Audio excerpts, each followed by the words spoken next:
ఇది కడవరి కాలపు హెచ్చరిక, ఇది సిలువ సువార్త ప్రణాళిక.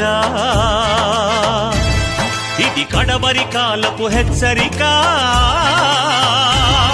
ఇది సిలువ సువార్త ప్రణాళిక. రక్షణ నీకుంటే రారాజు యేసుతో ఉంటావు, రక్షణ లేకుంటే నిత్యాగ్ని గుండములో ఉంటావు. రక్షణ నీకుంటే రారాజు యేసుతో ఉంటావు, రక్షణ లేకుంటే నిత్యాగ్ని గుండములో ఉంటావు. కోతకాలము వస్తుంది, నీ జీవితము ఏమవుతుంది? కోతకాలము వస్తుంది, నీ జీవితము ఏమవుతుంది? పొడవలి పట్టి కోయువారు సంసిద్ధులై ఉన్నారు, ఆ సమయముకై చూస్తున్నారు. పొడవలి పట్టి కోయువారు సంసిద్ధులై ఉన్నారు, ఆ సమయముకై చూస్తున్నారు. వస్తుందో ఆ దినం, నీ రొమ్ము కొట్టుకుంటావు. వస్తుందో ఆ దినం, నీ గుండె బాదుకుంటావు కళ్ళారా. ప్రభువైన యేసు క్రీస్తు పరిశుద్ధమైన నామములో కూడి వచ్చిన దైవ బిడ్డలందరికీ హృదయపూర్వకమైన వందనాలండి. అందరం ఒక్కసారి చప్పట్లు కొట్టి ప్రభు నామని మైపరచుదాం ప్రియులారా. ఇది యొక్క సమయంలో దేవుడి యొక్క వాక్యాన్ని జ్ఞాపకం చేసుకుందాం. లూకాసు సువార్త 19వ అధ్యాయము మొదటి వచనాన్ని జ్ఞాపకం చేసుకుందాం ప్రియులారా. పరిశుద్ధ గ్రంథంలోకి మనం చదువుతుండగా జాగ్రత్తగా ఈ వాక్యాన్ని మనం విందాం ప్రియులారా. ఆయన సంచరించుతూ యెరికో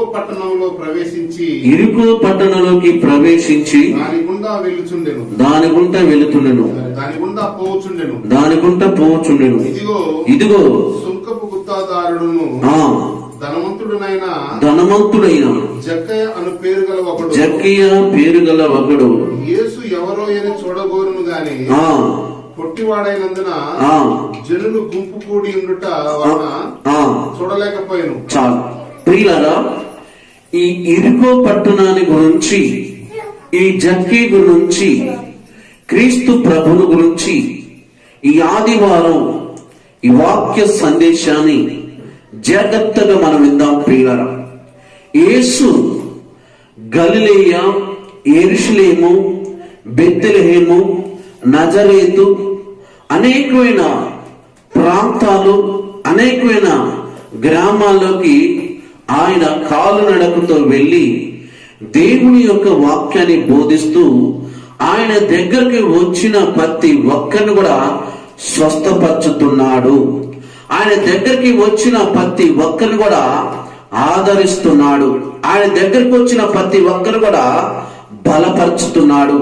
ఆయన దగ్గరికి వచ్చే ప్రతి ఒక్కరు కూడా దేవుడు వారికి ధైర్యము చెప్తున్నాడు. అయితే పిల్లరా, అయో ప్రాంతాలలో, అయో పట్టణాల్లో, అయో గ్రామాల్లో యేసు సువార్తను ప్రకటించుకుంటూ తండ్రి సంగతులను బోధిస్తూ అనేక మందిని స్వస్థపరుచుతూ అలా నడుచుతున్న మార్గంలో ప్రియులారా యెరికో పట్టణానికి కూడా యేసు ప్రభు బయలుదేరి వస్తున్నాడు. యెరికో పట్టణానికి బయలుదేరి యేసు ప్రభు వస్తుంటే ఆ యెరికో పట్టణంలో అనేక మందిని తెలుసుకున్నారు. యేసు ప్రభు యెరికో పట్టణానికి వస్తున్నాడంట. యేసు క్రీస్తు యెరికో పట్టణంలో దేవుడు వాక్యం చెప్తున్నాడని అక్కడ ఉన్న ఇశ్రాయేలు ప్రజలు, అయో ప్రాంతాల్లో, అయో గ్రామంలో ఉన్న వాళ్ళందరూ కూడా యేసు ప్రభు దగ్గరికి వస్తున్నారు. యేసు ప్రభు దగ్గరికి వచ్చేవారు ఎటువంటి వారంటే బాధల్లో ఉన్నవారు, కష్టాల్లో ఉన్నవారు, ఇబ్బందుల్లో ఉన్నవారు, రోగాలతో పీడించబడుతున్న వారు, దయ్యమ శక్తులతో పీడించబడుతున్న వారు, శాతపరిశక్తులతో పీడించబడుతున్నారు, అనేకమైన జబ్బులతో బాధపడుతున్న వారు, అనేకమైన కాళ్ళ నొప్పులతో బాధపడుతున్న వారు, అనేక మంది పిల్లల కుంటివాడు బాగుపడటానికి వచ్చాడు, మూగువాడు బాగుపడటానికి వచ్చాడు, చెవుటువాడు బాగుపడటానికి వచ్చాడు, ఓసకల్లవాడు బాగుపడటానికి వచ్చాడు. అయో జబ్బులతోనూ, అయో రాగాలతోనూ, అయో సమస్యలతోనూ బాధపడుతున్న వారందరూ వీళ్ళందరూ కూడా యేసు ప్రభు దగ్గరకు వస్తున్నారు. వీళ్ళందరికీ సమస్యల నుండి వస్తున్నారు. వీళ్ళందరికీ ప్రాబ్లమ్స్ ఉండి వస్తున్నారు. యేసయ్య దగ్గరకు పోతే నా సమస్య తీరిపోద్దని, యేసయ్య దగ్గరికి వెళ్ళిపోతే నా ప్రాబ్లం సాల్వ్ అవుతుందని, యేసయ్య దగ్గరికి వెళితే నేను బలం పొందుకుంటానని అనేక మంది యేసు ప్రభు దగ్గరకు వస్తున్నారు. ఇరుకో పట్టణంలోకి వస్తున్నారు. అయితే పిల్లరా, అదే ఇరుకో పట్టణంలో జక్కయ్య అని పేరు కలిగిన ఒక ధనవంతుడు ఉన్నాడు. అతడు ధనవంతుడు అంటే ఆస్తిపరుడు. అతను ప్రేమైన సహోదరి సహోదరా, ఆయనకి ధనవంతుడు, ఆస్తిపరుడు, అందగాడు, డబ్బు ఉంది, ఇల్లుంది, పిల్లలున్నారు, మంచి గవర్నమెంట్ ఉద్యోగం కూడా చేస్తున్నారు. ఆ ఉద్యోగం ఏంటంటే గవర్నమెంట్ యొక్క పన్నులు వసూలు చేసేవాడు. మన నేల బిల్లు, కరెంటు బిల్లు ఏ విధంగా అయితే వసూలు చేస్తున్నారో ఆ విధంగా ప్రియులరా రోమా అధికారంలో ప్రియులరా జక్కి కూడా ఈ యొక్క పన్నులు వసూలు చేసేటువంటి జాబు చేస్తున్నటువంటి వ్యక్తి. మరి ఈయనకి ఎందుకు యేసుని చూడాలనుకున్నాడు? యేసుని ఎందుకు కలవాలనుకున్నారు? యేసు దగ్గరికి ఎందుకు వెళ్ళాలని నిర్ణయం తీసుకున్నాడు? ఆయన కుటుంబం బాగుంది, ఆయన పిల్లలు బాగుంది, ఆ జీవితం బాగుంది, ఉద్యోగం ఉంది, ఇల్లుంది, అన్నీ ఉన్నాయి కదా. మరి దేవుడు ఎందుకు? అన్నీ ఉన్నాయి కదా, దేవుడి దగ్గరికి ఎందుకు వెళ్ళాలి? అన్నీ ఉన్నాయి కదా, ఎందుకు మరి నేను మళ్ళీ దేవుడిని తలుచుకోవాలి?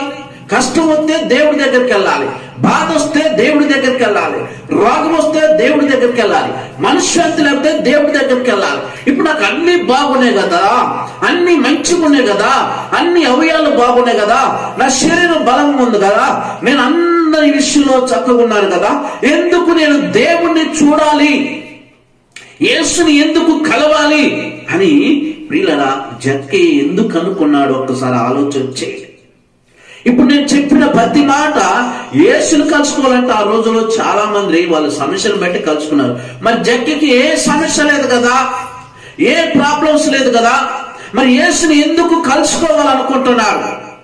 యేసుని ఎందుకు చూడాలనుకుని తను వెళుతున్న జాబుని పక్కన పెట్టి ఆ జాబులో ఒక సెలవు తీసుకొని ఇంటికెళ్ళి ఇంటికాడ వాళ్ళకి చెప్పి నేను ఈరోజు యేసుని కలుసుకోవడానికి బయలుదేరాను, యేసు ఇరుకో పట్టణంలోకి వస్తున్నాడంట అని ప్రియులారా తన పై ఉన్న అధికారులు చెప్పి తన ఇంట్లో ఉన్న కుటుంబానికి చెప్పి యేసుని చూడటానికి బయలుదేరినటువంటి వ్యక్తి జక్కయ్య.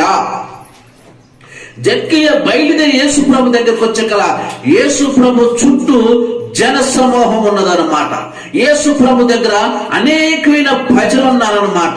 అయితే ప్రియులారా ఇంతమంది ప్రజలు ఉన్నారు కదా, దేవుని యొక్క వాక్యాన్ని యేసుక్రీస్తు బోధిస్తుండగా అనేక మంది వింటున్నారు, అనేక మందిని స్వస్థపరచుతుంటే ఆ జనాన్ని చూసి జక్కయ్య ప్రియులారా యేసుని ఆ జనములోకి వెళ్ళలేకపోయాడు జక్కయ్య. ఎందుకు వెళ్ళలేకపోయాడంటే జక్కయ్య పొట్టివాడు, జక్కయ్య పొట్టివాడు, అల్లో ధనవంతుడు కూడా. ప్రియులారా ధనవంతుడైనప్పటికీ పొట్టివాడైనప్పటికీ ఇంతమంది జనాన్ని దాటుకొని నేను యేసుని చూడగలుగుతానా, ఇంతమంది జనాన్ని దాటుకొని యేసు దగ్గరికి నేను నడవగలుగుతానా అని ప్రియులారా తన మనసులో తనే బాధపడుతున్నాడు. అయ్యో ఇంత కష్టపడి నేను వచ్చాను కదా, గవర్నమెంట్ జాబ్ కి సెలవు పెట్టి వచ్చాను కదా, ఇంటికాడ వారికే చెప్పొచ్చాను కదా, నేను యేసుని చూడాలని వచ్చాను కదా, యేసుని కలుసుకోవాలని వచ్చాను కదా, ఇక్కడికి వచ్చి ఇక్కడ ఇంతమంది జనం ఉన్నారు కదా అని ప్రియులారా ఆయన బాధపడుతూ ప్రియులారా తిరిగి ఇంటికి వెళ్ళలేదు, తిరిగి జాబ్ చేయడానికి వెళ్ళలేదు. ఏ విధంగా ఎంత కష్టమైనా, ఎంత ఇబ్బంది అయినా, ఎంత సమస్యలు ఎదురైనా, ఎంత మంది ప్రజలున్నా నేను ఈరోజు ఏ విధంగా నేను యేసుని కలుసుకోవాలి, యేసుని నేను చూడాలి, యేసు మాట నేను వినాలి అని ప్రియులరా ఒక తీర్మానం కలిగి ఏం చేసింది తెలుసా ప్రియులరా? జక్కయ్య పొట్టివాడు కాబట్టి పొట్టివాడికి పుట్టుడు బుద్ధులు ఉంటాయి అన్నట్టుగా ప్రియులరా యేసు వచ్చే మార్గంలో ఒక మేడు చెట్టు ఉన్నది ప్రియులరా. ఆ మేడు చెట్టు ఎక్కాలని ఆశపడ్డాడు. మేడు చెట్టు ఎక్కితే అప్పటికైనా యేసయ్యని చూడొచ్చు, యేసయ్య యొక్క రూపాన్ని చూడొచ్చని ఆ యొక్క ఒక గవర్నమెంట్ ఎంప్లాయీ జక్కయ్య గారు ప్రియులరా మేడు చెట్టు ఎక్కడానికి కూడా ఇష్టపడ్డాడు. ఎందుకు ఈ విషయాలని మీకు చెప్తున్నానంటే ఆయన ధనవంతుడై ఉన్నప్పటికీ, ఉద్యోగం చేస్తున్నప్పటికీ, ఆరోగ్యాలు అవయాలు అన్ని చదువుకున్నప్పటికీ, అన్ని విషయాలు ఆయనకి దేవుడు సమృద్ధిగా దీవించినప్పటికీ, ఎందుకు యేసుని చూడాలని ఒక గవర్నమెంట్ జాబ్ చేసే వ్యక్తి రోడ్డు మీద ఒక మేడు చెట్టు ఎక్కడానికి ఎందుకు ఇష్టపడ్డాడు? గవర్నమెంట్ జాబ్ చేసే వ్యక్తి మేడు చెట్టు ఎక్కగలుగుతాడా? అసలు రోడ్ల మీద ఎదురు చూస్తాడా? ఆలోచించండి ప్రియులారా. ఆ రోజుల్లో యేసుని కలుసుకోవాలన్నా జక్కీలో ఉన్న ఆరాటం చూడండి, జక్కీలో ఉన్న ఇంట్రెస్ట్ చూడండి, జక్కీలో ఉన్న మనస్సుని ఒక్కసారి మీరు గ్రహిస్తే ప్రియులారా, ఆ జక్కీలో ఉన్న మనస్తత్వం ఏందో తెలుసా ప్రియులారా? మేడు చెట్టు ఎక్కడానికి ఎన్నిసార్లు జారాడో. మేడు చెట్టు ఎక్కే అలవాటు ఉందంటారా? లేదు కదా, తనకి మేడు చెట్టు ఎక్కే అలవాటు. మేడు చెట్టు ఎప్పుడైనా ఎక్కుతాడా? ఎక్కలేదు కదా. అవసరం వచ్చింది కాబట్టి, యేసుని చూడాలనుకున్నాడు కాబట్టి మేడు చెట్టు ఎక్కడానికి ఇష్టపడ్డాడు. మేడు చెట్టు ఎక్కాడు ప్రియులారా. మేడు చెట్టు ఎక్కిన కాలంచి ప్రియులారా యేసు ప్రభుని చూడొచ్చులే అనుకున్నాడు. కానీ మేడు చెట్టు ఎక్కినాక ఎన్ని కొమ్మలు, ఎన్ని ఆకులు, ఎన్ని యొక్క ప్రియులారా ఆడికి అడ్డుపడ్డాయి. ఒక్కసారి జ్ఞాపకం చేసుకోండి. ఆ కొమ్మలు అడ్డపడ్డాయి, ఆకులు అడ్డపడ్డాయి. యేసు ప్రభుని చూడలేకపోతున్నాడు. అయ్యో, ఎంత కష్టపడి నేను మేడు చెట్టు ఎక్కినా గానీ యేసయ్యని నేను చూడలేకపోతున్నానని ఆయన ఏం చేస్తే సార్ పిల్లరా, తనకు అడ్డం వచ్చిన కొమ్మలన్నీ కూడా ఎరగొట్టుకుంటూ వచ్చాడు. తనకు అడ్డం వచ్చిన ఆకులన్నింటినీ కూడా తుంచి వేసుకుంటూ వచ్చిండు ప్రియులరా. హల్లెలూయా, హల్లెలూయా, హల్లెలూయా. నా ప్రియమైన సహోదరి సహోదరా, యేసుని చూడాలన్నా, యేసు వాక్యాన్ని వినాలన్నా, యేసు సన్నిధికి రావాలన్నా మనకి ఆశ ఉండాలి, ఆలోచన ఉండాలి, పట్టుదల ఉండాలి. అయ్యో, దేవుడు మందిరానికి నేను వెళ్ళాలి కదా, దేవుడు వాక్యాన్ని నేను వినాలి కదా, దేవుడిలో నేను ఎదగాలి కదా, దేవుడే కదా నన్ను పోషించేది, దేవుడే కదా నా కుటుంబాన్ని ఆదరించేది అని మనకు కూడా ఆలోచన ఉండాలి ప్రియులరా. ధనవంతుడైన జక్కీయో ఆశ చూడండి ప్రియులరా, తను యేసుని చూడాలని కొమ్మలు ఆకులన్నింటినీ కూడా నరికి వేశాడు ప్రియులరా. ఈ రోజు కూడా వాక్యాన్ని వినటానికి వస్తున్న మనకు కూడా ఎన్నో అడ్డం వస్తుంటాయి. మందిరానికి వస్తున్న మనం అనేకమైన వాటి అడ్డం వస్తుంటాయి. పాట పాడేటప్పుడు, ప్రార్థన చేసేటప్పుడు, బైబిల్ చదివేటప్పుడు, దేవుడి మందిరానికి వచ్చినప్పుడు ఎన్నో ఆటంకాలు వస్తాయి, ఎన్నో అభ్యంతరాలు వస్తాయి, ఎన్నో సమస్యలు వస్తాయి. వాటన్నిటిని దాటుకుంటూ మనం రావాలి, వాటన్నిటిని పక్కన పెట్టి మనం రావాలి, వాటన్నిటిని మర్చిపోయి మనం దేవుణ్ణిలో గడపాలి, దేవుణ్ణి స్తుతించాలి, దేవుని ఆరాధించాలి, దేవుడు నామాన్ని మహిమపరచాలి. ధనవంతుడైన జక్కయ్య, అధికారము కలిగిన వంటి జక్కయ్య, ఆస్తి పరుడైన జక్కయ్య రోడ్డు మీద ఉన్న మేడు చెట్టు ఎక్కడానికి సిగ్గుపడలేదు, రోడ్డు మీద ఉన్న మేడు చెట్టుని ఎక్కడానికి భయపడలేదు, రోడ్డు మీద ఉన్న మేడు చెట్టుని ఎక్కడానికి చిన్న చూపు చూసుకోలేదు. ఎందుకో తెలుసా? నా ప్రభువును నేను దర్శించాలి, నా ప్రభువును నేను చూడాలన్న ఆశ తనకుంది ప్రియురా. ఈరోజు ఎంత మందికి ఆశ ఉంది, ఎంత మందికి ఆలోచన ఉంది, ఒకసారి జ్ఞాపకం చేసుకోండి. జక్కయ్య చేస్తున్న ప్రతి పనిని కూడా ఆకాశముందున్న యేసుక్రీస్తు ప్రభు చూస్తున్నాడు ప్రియులారా.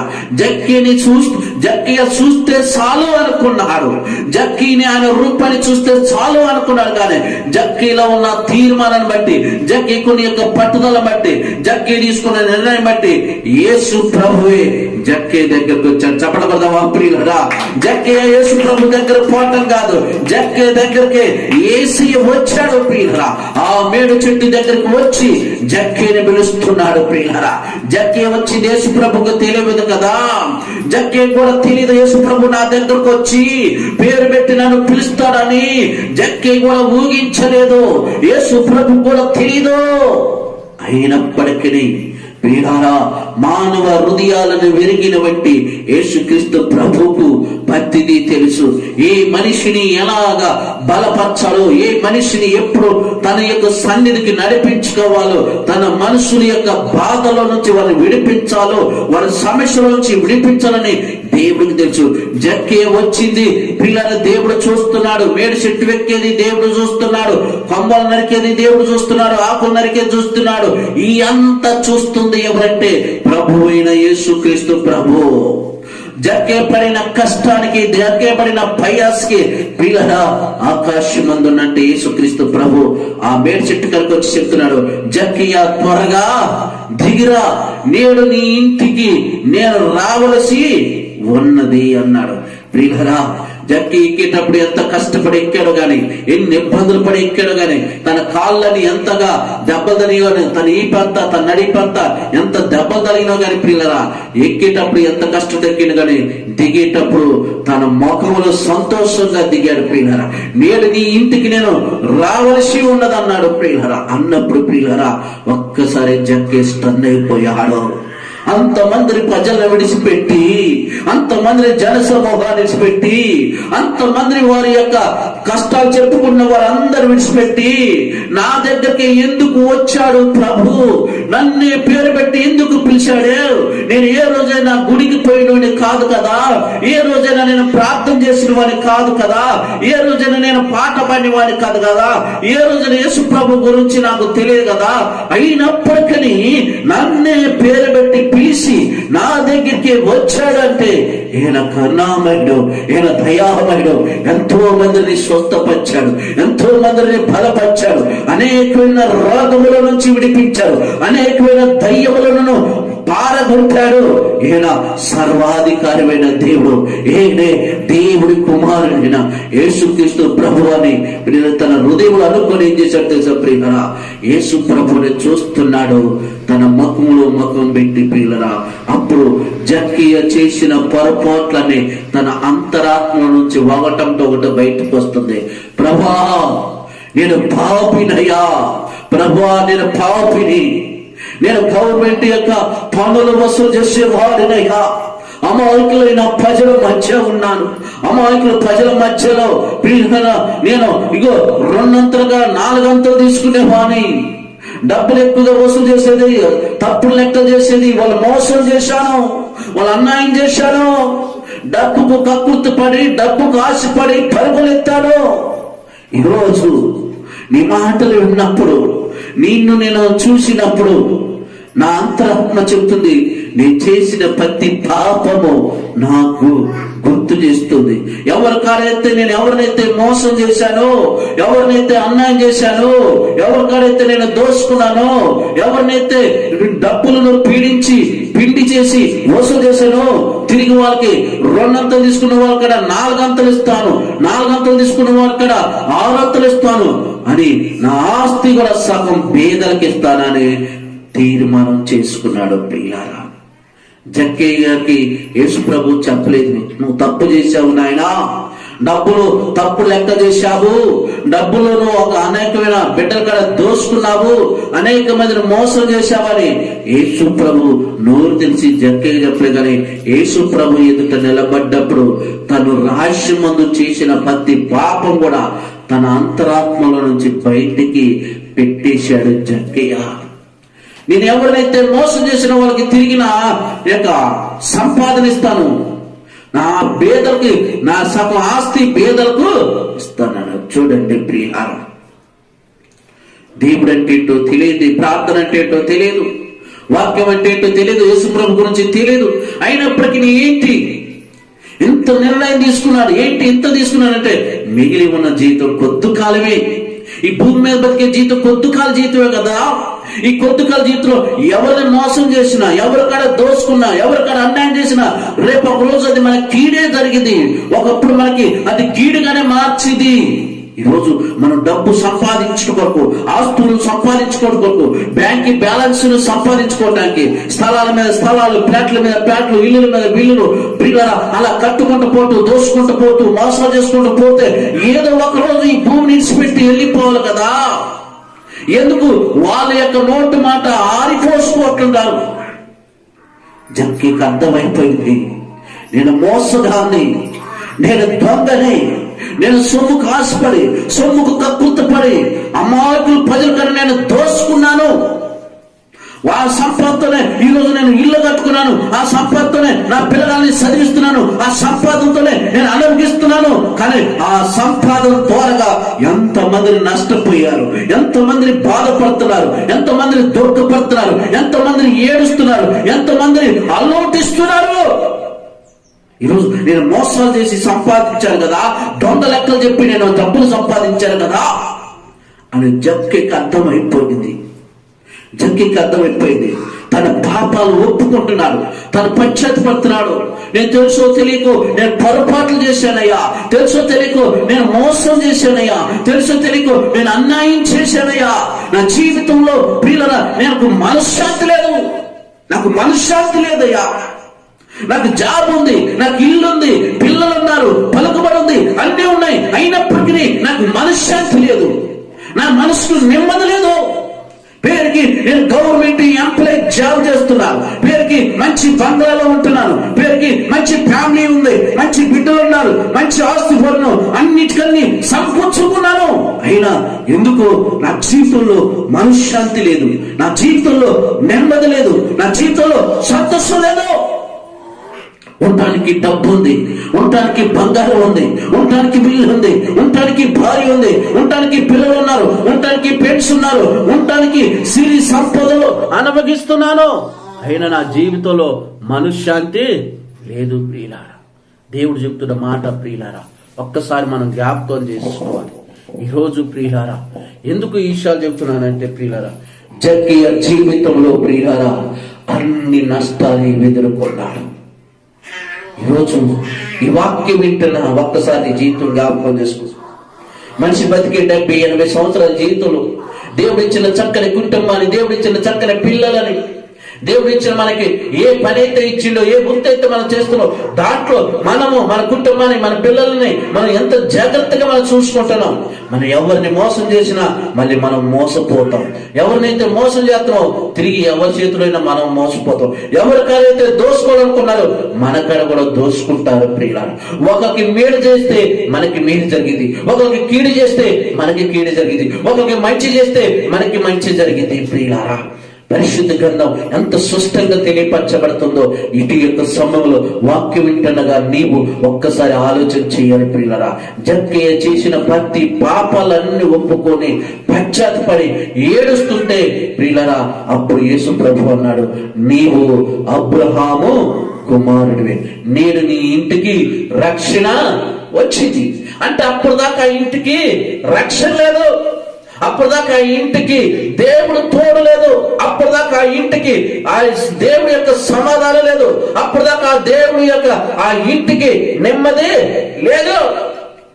ఎప్పుడైతే తను పశ్చాత్తపడ్డాడో, ఎప్పుడైతే తన పాపాలు ఒప్పుకున్నాడో, ఎప్పుడైతే ఏడ్చుకుంటా ప్రభుకి చెప్పుకున్నాడో అప్పుడే చెప్పాడు, నీవు కూడా అబ్రహాము కుమారుడివే, నేడు నీ ఇంటికి రక్షణ వచ్చింది. ఈరోజు పిల్లరా మన ఇంటికి రక్షణ కాదు, మనకు రక్షణ కావాలి, మన పిల్లలకి రక్షణ కావాలి, మన భార్యకి రక్షణ కావాలి, భర్తకి రక్షణ కావాలి. ఈ రక్షణ ప్రియులరా ఉచితంగా ఇవ్వబడది, ఉచితంగా ప్రకటించబడది, ఉచితంగా ప్రియులరా పుచ్చుకోవచ్చు ప్రియులరా. ఎందుకంటే రక్షణ ప్రతి మనిషికి అవసరం, రక్షణ ప్రతి కుటుంబానికి అవసరం. ఈరోజు ఎంతకాలం రక్షణ లేకుండా మనం జీవిస్తాం, ఎంతకాలం రక్షణకి దూరం అయిపోతాం ప్రియులారా. దేవుడు ఈరోజు నిన్ను అడుగుతుంది, నా రక్షణ నీకు కావాలి. దేవుడు ప్రతి మనిషికి అవసరమై ఉన్నాడు, ప్రతి మనిషికి దేవుడు కావాలి, ప్రతి కుటుంబానికి దేవుడు కావాలి. ఇంటికి పెద్దలు ఎంత అవసరమో దేవుడు కూడా అంత అవసరం ప్రియులారా. జక్కి ఇంటికి ఏమొచ్చిందంటే రక్షణ వచ్చింది. మరి మన ఇంటికి రక్షణ వచ్చిందా? రక్షకుని మన ఇంటిలోకి ఆహ్వానిస్తున్నామా? రక్షకుని మన హృదయంలోకి ఆహ్వానిస్తున్నామా? రక్షకుని మనము శుద్ధిస్తున్నామా? ఆలోచించండి. ఈరోజు ప్రభు ఆ రక్షణ పొందుకోవడానికి, రక్షకుని హృదయంలో చేర్చుకోవడానికి కులాలు అడగట్లేదు, మతాలు అడగట్లేదు, గోత్రాలు అడగట్లేదు, ప్రాంతాలు అడగట్లేదు, రంగు అడగట్లేదు, గోత్రములు అడగట్లా, ఏం అడగట్లేదు. ప్రభువైన యేసుక్రీస్తు ప్రభు అందరికీ ప్రభు, అందరికీ రక్షకుడు, ఆయన మనల్ని రక్షించేవాడు. ఆ రక్షణ మనం ఎందుకు నిర్లక్ష్యం చేసుకుంటున్నాం? ఆ రక్షణ ఎందుకు మనం నిర్లక్ష్యంగా చేసుకుంటున్నాం? ఒకసారి ఆలోచన చేయండి పిల్లలు. జక్కయ్య ఆలస్యం చేసుకున్నారు రక్షణ కోసం. డబ్బు ఉంటే మంచిది, ఇల్లుంటే మంచిది, పిల్లలుంటే మంచిది అని పిల్లల లోకంలో ఉన్న వాటన్నిటిని తిరుగుకుంటా తాక్కుంటా డబ్బు ఎర్రి మీద పడి, డబ్బు సంపాదన మీద పడి చివరికి ఏమైపోయాడు తెచ్చా పిల్లరా? అన్ని ఉండి కూడా మనశ్శాంతి లేకపోయాడు, అన్ని ఉండి కూడా సంపూర్ణంగా నిద్రపోలేకపోయాడు, కడుపు నిండుగా అన్నం తినలేకపోయాడు. ఈరోజు సమాజంలో సొసైటీలో ఎంతో మంది లేరు ఇటువంటి వాళ్ళు ప్రియులరా, ఎంతో మంది ప్రజలు లేరు ఇటువంటి వాళ్ళు. నా కడుపులో అనేకమైన రోగాలయ్యా, ఆస్తిని సమకూర్చాను కానీ తినబోయే కల ఆస్తి తినలేకపోతున్నారు. బీపీలు షుగర్లు గంజిపోతున్నారు. ప్రియులరా, మన బతికే 70-80 సంవత్సరాల జీవితంలో ఎవరి కోసం బతుకుతున్నాం, దేనికోసం బతుకుతున్నాం? ఒక్కసారి నువ్వు ఆలోచించి. ధనవంతుడైన జక్కయ్య, గవర్నమెంట్ ఎంప్లాయీ అయినటువంటి జక్కయ్య యేసు రక్షకుడని తన ఇంటిలోకి ఆహ్వానించుడు, తన హృదయంలోకి ఆహ్వానించుడు. అప్పుడు తన ఇంటికి నెమ్మది ఉంది, తన కుటుంబానికి సమాధానం ఉంది, తన కుటుంబానికి దేవుడు కాపుదల ఉన్నదే. ప్రియులారా, ఈ వాక్యం వెంటనే నీవు ఒక్కసారి నీవుగా ఆలోచన చేసుకొని, ఇదిగో ప్రభువు ఈరోజు నిన్ను అడుగుతున్నాడు, నా రక్షణ నీకు కావాలి, నా రక్షణ నీకు కావాలి. బైక్ మీద పోతున్న మనుషులకు గవర్నమెంట్ ఏం చెప్తుంటారంటే, పోలీసులు ఎలిమెంట్ పెట్టుకోండి. గవర్నమెంట్ పోలీసులు చెప్పినట్టు ఎలిమెంట్ పెట్టుకుని మీరు డ్రైవింగ్ చేయండి, ఎందుకంటే ఏదైనా జరిగితే తలకు ప్రమాదం. అందుకని మీరు ఆ ఎలిమెంట్ పెట్టుకోండి అంటారు. ఎందుకు? మన మంచి గురించి చెప్తున్నారు, మన జాగ్రత్త గురించి చెప్తున్నారు. అయినా మనం పట్టించుకోపోతే, వినకపోతే జరగరాంది జరిగి యాక్సిడెంట్ ఏదైనా తక్కువ ఇలా మన తలకాయకి ఎలిమెంట్ లేకపోతే తలకాయ మెదడ ఎంత అండి? ఆలోచించి. ఒక గవర్నమెంటే మన మంచి గురించి చెప్తుంటే, మన ఆరోగ్యం గురించి చెప్తుంటే, యాక్సిడెంట్ లో కూడా మన తలకు దెబ్బ తగలకుండా ఎలిమెంట్ పెట్టుకుని వాళ్ళే మనకి చెప్తున్నప్పుడు, మరి దేవుడు మన గురించి ఏం చెప్తున్నాడు? రక్షణ నీకు అవసరము. ఈ లోకంలో ఉండగానే రక్షణ నీకు అవసరం. చనిపోయినాక ఆ రక్షణే నీ ఆత్మని నిన్ను క్షేమంగా భద్రంగా తన ఉన్న పరదేశీలోకి పరలోక పట్టణంలోకి నడిపించేది. పిల్లారా, మనం ఎంతకాలం బతుకుతో తెలియదు, ఎంతకాలం ఈ లోకంలో ఉంటో తెలియదు. కాబట్టి ఉన్న కొద్ది రోజులైనా ఆ ప్రభువైన యేసుక్రీస్తుని సొంత రక్షకుడుగా అంగీకరించి ఆ ప్రభువులో పిల్లరా, యేసు ప్రభు ఈరోజు మన ఏ బరువు మన మీద వేయట్లేదండి, ఏ బాధ్యత మన మీద వేయట్లేదండి. ఆయన కోరుకునేది ఒకటే, నన్ను నీ హృదయంలోకి ఆహ్వానించు, నన్ను నీ ఇంట్లోకి ఆహ్వానించు. ఇదిగో జక్కి ఇంటికి వచ్చిన రక్షణ నీ ఇంటికి వచ్చింది రక్షణ, జక్కికి వచ్చిన సమాధానం నీకు సమాధానం వచ్చింది, జక్కికి వచ్చిన నెమ్మది నీకు కూడా నెమ్మది వచ్చిందని యేసయ్య ఈరోజు చేతులు చాపి నోరు తెసి అడుగుతున్నాడు, నా కుమారుడా, నా కుమార్తె, ఇంకెంతకాలం నాకు దూరంగా ఉంటావు? ఎంతకాలం నా వాక్యానికి దూరంగా ఉంటావు? ఎంతకాలము నాకు దూరం అయిపోతావు? నాకు ఏ రీపి నువ్వు ఏది సంపాదించినా అది ప్రయోజనం ఉండదు, ప్రయోజనం ఉంది. కాబట్టి ఈరోజు ఆ దేవుడు వాక్యాన్ని వెంటనే నీవు నీ మనసు మార్చుకొని హృదయంలోకి యేసుక్రీస్తు ఆహ్వానిస్తే, ఇదిగో నీ జీవితం బాగుంటుంది, నీ కుటుంబం బాగుంటుంది, నీ పిల్లలు బాగుంటుంది. ఎంతవరకు తెలుసో తెలియకో నువ్వు చేసిన ప్రతి పొరపాట్లు పశ్చాత్తపడి ఒప్పుకొని ప్రభు సన్నిధిలో మనం ప్రార్థన చేసుకునేవారుగా ఉండాం. ప్రియులారా, దేవుడి ఇంటి మాటలు మన హృదయంలో భద్రపరిచి మనం దీవించును గాక. ఆమేన్. మన మధ్యలో రావాలని ప్రార్థన చేస్తారు. వదిలే